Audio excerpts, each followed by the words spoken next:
Do you not know how the compressor plug-in works, what it does, and how it is used? Maybe you even played around with it on your DAW, but you want to learn more from it, learn more about it so you can make better beats, better sounding vocals, and a better all-around mix. No worries, I got you. In this episode, we'll cover everything you need to know to get you started using the compressor plug-in and making better music. PLBers, you know what time it is. Let's grow, baby.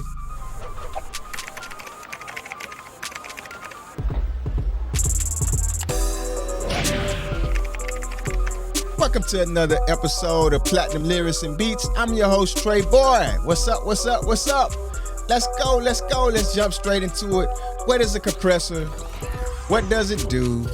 And how does it work? All right. The compressor plug-in is like the unsung hero of mixing audio. And it enhances the audio samples and the sounds, different things you use on your tracks, right? It's like the magic wand for your sound waves and audio tracks. Think of it as an automatic volume control ninja. It's like it smooths everything out, the peaks, the valleys in your audio, making everything sound more balanced and professional. So if you have tracks that are untamed and dynamics, and the dynamics are all over the place, you can slap a compressor plug-in on and voila. It's like giving your music a spa treatment, foot rub, or even a head massage, all right? Everybody loves a good head massage, all right? So it makes your individual samples and music sound smoother and more polished because the compressor plug-in removes the high peaks and keeps the valleys from going too low, all right? Trust me, using this plug-in works wonders. Your ears will thank you when you master using it, all right? Let's jump to the session. All right, so we got the compressor plug-in pulled up right here. You can see it. This is the Pro Tools stock plug-in, man. This plug-in, compressor plug-in is dope. You don't need anything fancy. You just need something that works. Something that works, all right? We'll cover the main four controllers, which is the attack, the release, the threshold, and the ratio. Okay, the gain just raise the volume of the bottoms and the bottom of the frequency or the track, so it's not too low. And the knee is like a curve to tweak the different volume sections that you use within the plug-in, okay?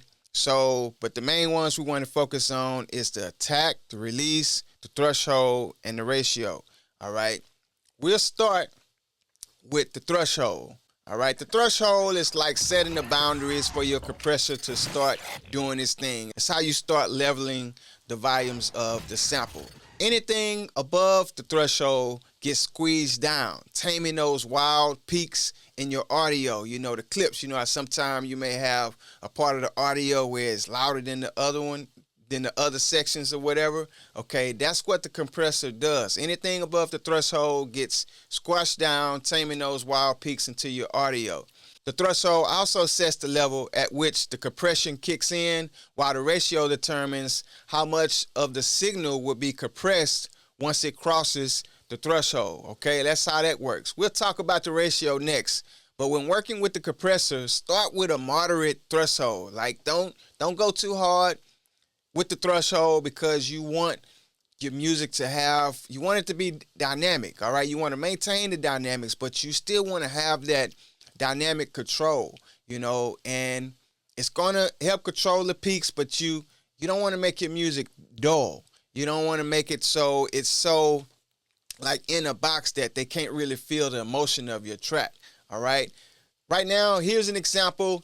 You can see here's an example of what we have. Here is a snare drum, dope snare drum sample that I'm using that we're going to work with. And I'll play this little clip here without the compressor, and then I'll let you listen to it with the compressor plug-in, all right? Here we go.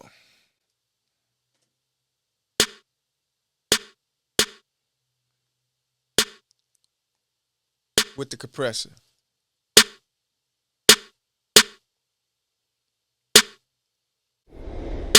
Now you hear how fat that sounds with the compressor, and also I raised the threshold to -22.3 and you can hear more of the snare bleeding through, okay?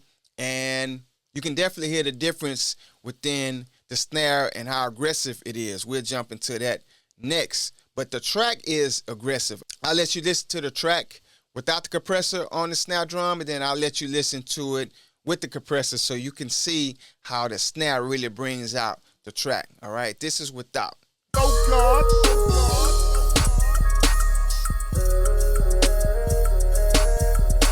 I'm so glad.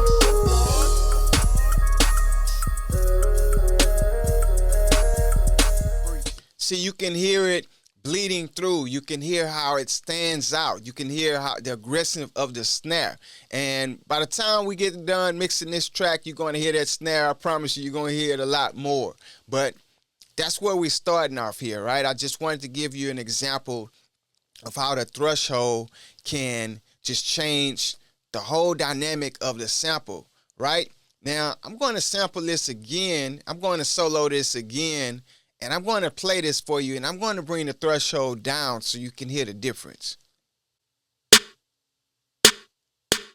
Listen, it's only allowing so much of that snare to bleed through, right? And that's what I was talking about earlier. You don't want to put your music in a straitjacket. You don't want to put it in a box to where it can't really, really show its dynamics. Right, so I raised this up to 22, and you'll be able to hear the difference in the sound, okay? That's what the threshold does. And some people, they put compressors on everything, and it really brings out the sound, which is dope, all right? Yo, we'll get back to the episode in just a few minutes, but I want to give you a free gift for rocking with me today, all right? Are you tired of your beats sitting on your hard drive collecting dust? Are you struggling to make money from all the hard work, time, and effort you put into making dope music? If the answer is yes, this is the perfect time to build a profitable email list to market, promote, and sell your beats, songs, or products if you have any. All right, just go to buildlistsellbeats.com. buildlistsellbeats.com and download the email marketing tools for music producers checklist for free. That's right, I'm giving this game for free. You'll get access to the game-changing list of tools and resources that enable me to gain a lucrative email list with supportive listeners and music lovers ready to make a purchase. All right, email marketing is here to stay. Check the data. 347 billion emails were sent and received per day in 2023. All right, and it's going to just increase from there. And for music producers, artists, songwriters like ourselves looking to grow and build their fan base, supporters, and bank account, may I add, all right, building an email list is the most rewarding thing you can do. Take advantage of the potential profits you can make on your musical journey by downloading the proven, neatly, well-crafted, laid-out checklist today, all right? Go to buildlistsellbeats.com and download the checklist today and turn your passion for creating music into money in your bank account. The link's in the description. Back to the episode. All right, let's go. Next, we have the ratio, all right? Think of the ratio as the muscles behind the compressor. It determines how much compression is applied once your audio crosses the threshold, all right? Once your audio crosses the threshold, this ratio right here, it controls everything past the threshold. All right, our threshold is about here where you see this orange line. Right here, we say, okay, we can give it a little leeway, or we could take it away. Okay, you can go in between. A higher ratio means more powerful, while a lower ratio has a more gentle touch to it, all right? So if you're dealing with wild peaks in your tracks, crack up the ratio to keep things in check, all right? That's just straight up. That's how the ratio works, all right? But don't go overboard, like I said before, because your audio samples, your songs, or whatever you're using the compressor plug-in for might feel like it's in a musical straitjacket. You don't want that. We want to set the boundaries, okay? That's what we want to do. We want to set the boundaries We're trying to set the boundaries to the individual tracks so everything is not out of whack, but at the same time not suffocate the song and kill the dynamics. That's what we don't want. We don't want that. All right. I'll let you listen to the snare while I change the ratio on the compressor plug-in. Here we go.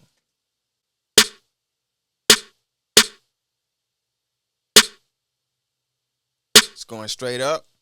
If I want to bring some of that down, you hear that? I mean, it's just so dope how you can manipulate the sound with the compressor plug-in. All right. Next, we have the attack and release. Two of my favorite. Two of my favorite, the attack and the release. All right. These are like the timing controls for your compressor. The attack decides how quickly the compressor kicks in once the sound crosses the threshold. All right. And the release determines how long it takes for the compressor to let go after the sound drops back below the threshold. Now I'm going to show you something real unique, all right, in a little bit. I'm going to show you how I got this drum to sound like it's sounding, all right? And when you get a chance, experience with the attack and release setting yourself to find the right balance on your drum samples, you know, or even your audio files or whatever, you know, experiment for yourself. But here we're covering an example how the snare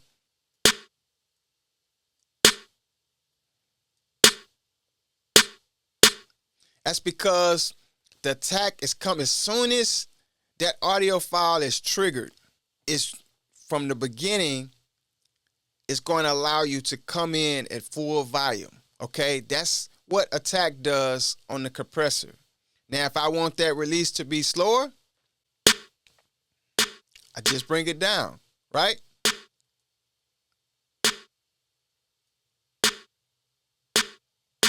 It's just more attack.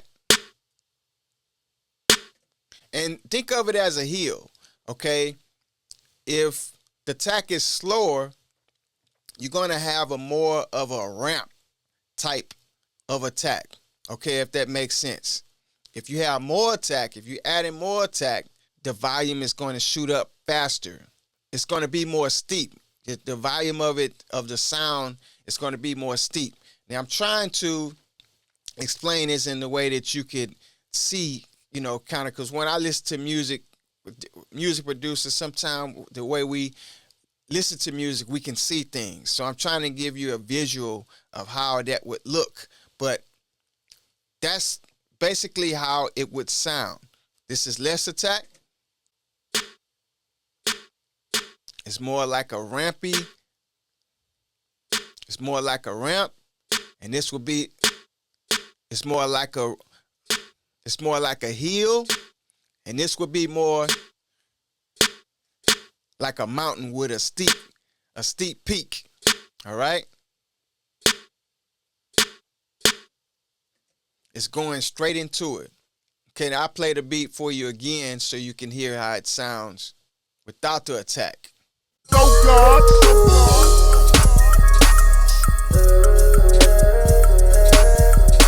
I'm so God. Ever catch yourself with beats constantly playing in your head? Do you use pots and pans or maybe even your school desk as an imaginary drum machine? Look, I've been there, seeking the outlet for all of that creative energy.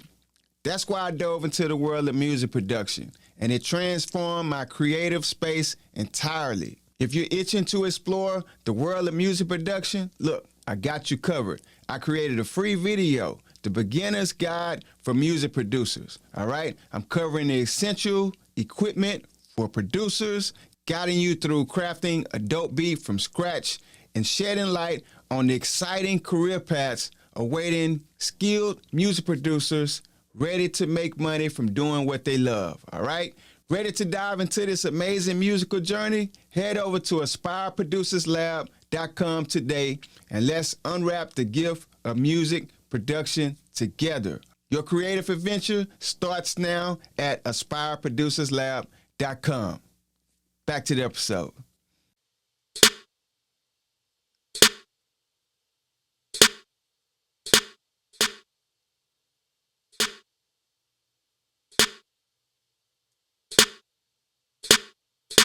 All right. So most of my beats are aggressive. When I produce hip hop beats, most of them are aggressive. I like that attack on my drum samples, and it also keeps the pocket. Okay, so that's how I get down a lot of the times. All right. When you check out that beat and it's aggressive, all right. So I want the snares to add that aggression. All right. I add more attack on the compressor plugins when I'm making my hip hop beats. All right. Now here's an example of the release controller. All right. Now this is really a tip. All right. This is really, I'm going to show you something you can do with your snares, even your claps, whatever you're using the compressor plug-in on. This is really dope, man. I really love this because it adds more body to the actual sample that you're using. Okay?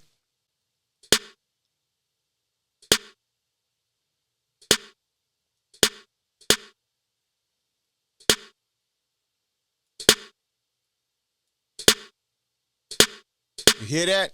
You hear that tail end, how it's giving that body at the end of that sample? I mean, that's just dope, man. It just makes your tracks that much fatter. The claps, the snaps, everything. I'll let you listen to it with it and without it.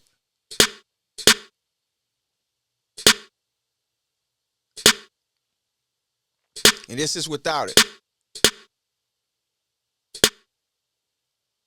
Hear how dry that sounds? And this is with it.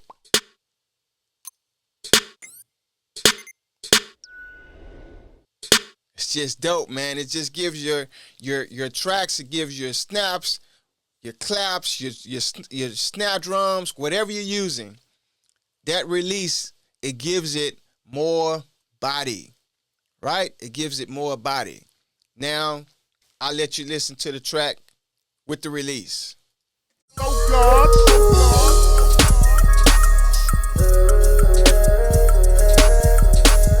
Oh God.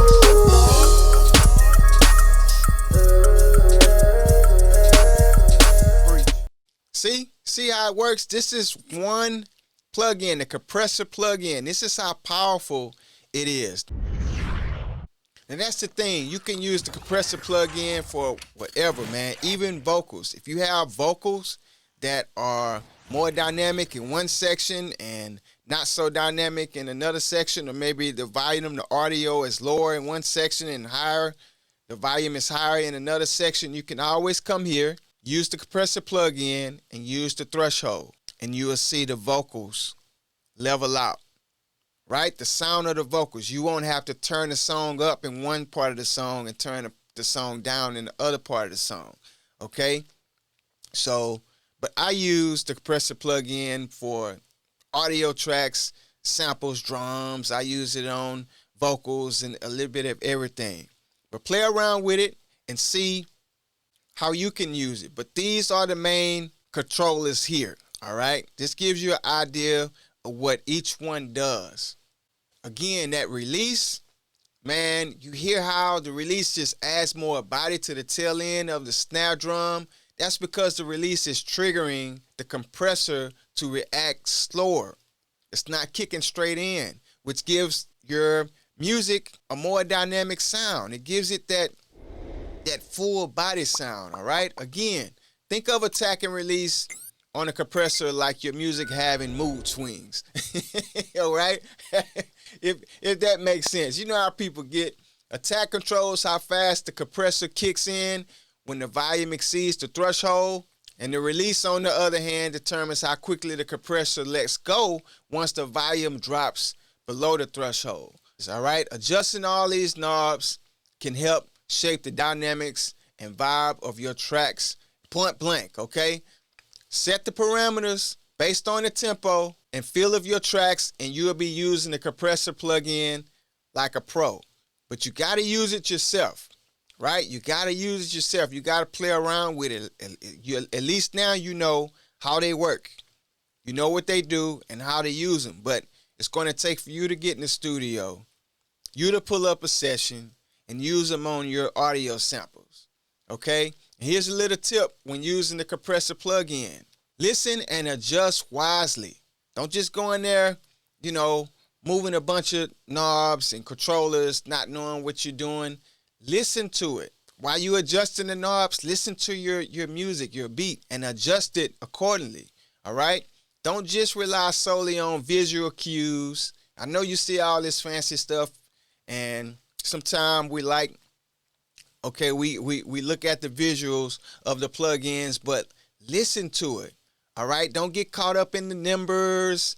You know how some people are so specific, you know, they like, I need this to be at 10.3 and this to be at 7.5. You know, I mean, man, stop. Man, stop. Stop being so technical, man. If you don't remember anything else, trust your ears, all right? Listen critically to how the compressor affects the sound and make adjustments accordingly. That's how you're going to make the best music possible when using these plugins. That's how we want to do, okay? Trust your ears. Pay attention to how the compressor shapes the attack, sustain, and overall balance of your beats. And remember, simplicity is key. Sometimes less compression is more effective. By mastering the compressor techniques, you can take your beats to the next level, to a higher level, all right? Depending on your knowledge and knowing how to work it. And it's going to add depth, clarity, and punch to your productions. As you can see, I added a lot of punch to this snare. And in the mix, while you listen to it, you listen to the song, it's going to make you bob your head because you hear that snare bleeding through. Keep experimenting and trust your instincts to find the perfect setting for your sound. All right? So let's recap. The threshold sets the boundaries of the track. The ratio determines how much compression is applied once your audio crosses the threshold. All right?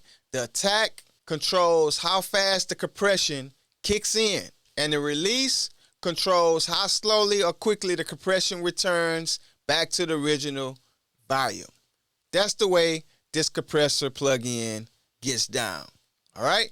So look, I hope this helped you have a better understanding of the compressor plugin. If you have any questions, man, you can always leave a comment in the comment section or just reach out to me online, man. However you want to get in contact with me. If you have any questions, I'm here for you, man. That's what I'm here for. Aspiring music producers, fellow music producers, you know how we get down every week. Thank you for hanging out with me in today's episode.